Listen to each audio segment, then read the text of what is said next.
Hi Gannon, how you doing? I got your work up right here, and just want to mention something really quick. Is that when I downloaded this, I noticed this is. Let me see. Let me think and jump over there and find out where that was. Yeah, that's almost 200 megabytes. So I thought it was going to be. When we look at this, I take a look at the page size. The page size is 17 by 11.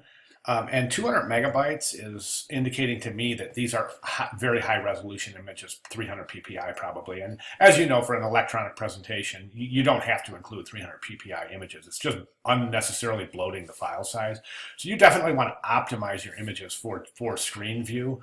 If you're ever going to print this piece, definitely keep those high res images. But for view on screen, you don't need to pump that file size up and really bloat that file size by including these 300 ppi images. They'll look exactly the same once you optimize them and submit them on screen as low resolution images. Okay, so the next thing I want to mention is that I think that we're behind here. And I think that this was good for what would have been final presentation for concept design phase 2. But we're in week. This is the phase 3 part 1 for design developments, which means that you should really start placing this stuff in different areas, environmental graphics, et cetera, et cetera. The logo, I'm thinking initial concepts, and then so this is your final logo. I'm guessing this is your final logo, though it doesn't indicate that anywhere, so I'm guessing on this. Initial concepts, and then refine logo. So yeah, I'm gonna go ahead and guess that this is your final logo. I should be capitalized there, so watch your spelling. Abstracted shapes represent your aurora borealis glowing above the city. The rounded knobby curves serve to visualize, resonate with the antlers of reindeer. Sharp stylized ring in the bottom aims to represent the Arctic Circle. And I understand your representational, symbolic representation here. Right now, I'm seeing it's a good logo. I think it's pretty good. One thing I would highly recommend though here is that in your rings, the placement of your rings themselves, you don't change the color of the Olympic rings. That's something that would not be accepted by the International Olympic Committee. The Olympic rings have their own branding standards, so that center ring that you've changed to the brown, that's definitely going to remain black.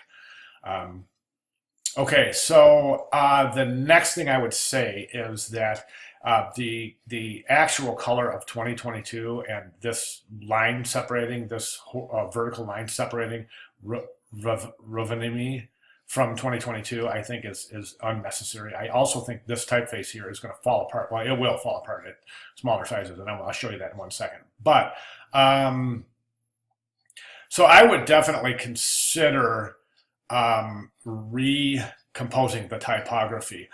This X height here is really super high, which means that you should probably insert some little spacing between the letters, kerning, letter spacing. So right now they're so tight, and that X height is so high that when we back off, they're going to fall apart. They're going to become illegible.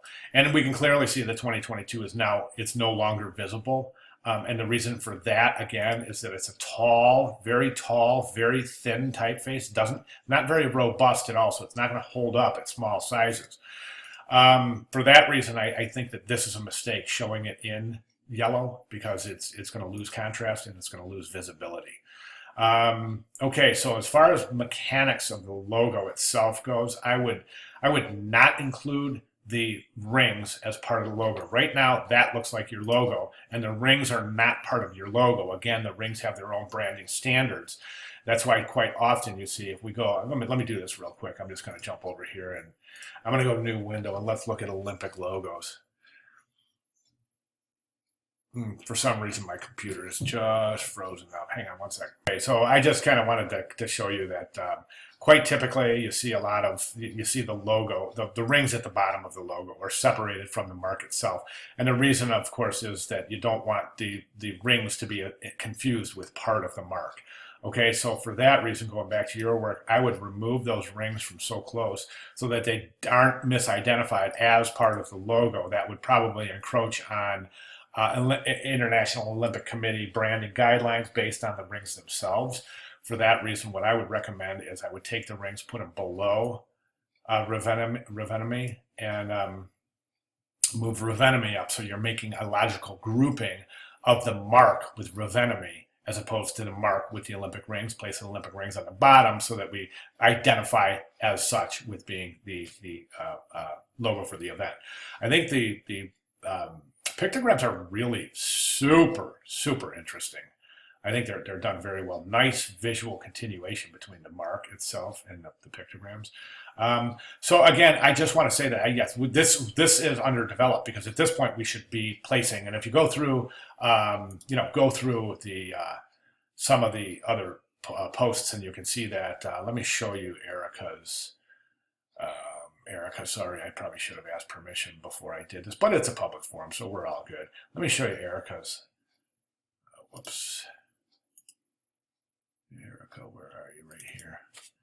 Okay, so you can see, I'm just going to go through Erica's presentation really quick, and you can see that she's really starting to get into placement. And this is what we're looking for at this point. And we're looking for placement. She got her tickets developed. There's some mock-ups for her tickets. We got other development, merchandising, etc., signage. So, she's even gone into doing some print work and some actual websites. So that's where we should be right now. So I think it's really important to mention that I, at this point, I would consider this to be underdeveloped. So, all right. So good job. Any questions at all, let me know, and I'll be glad to clarify. Thank you very much.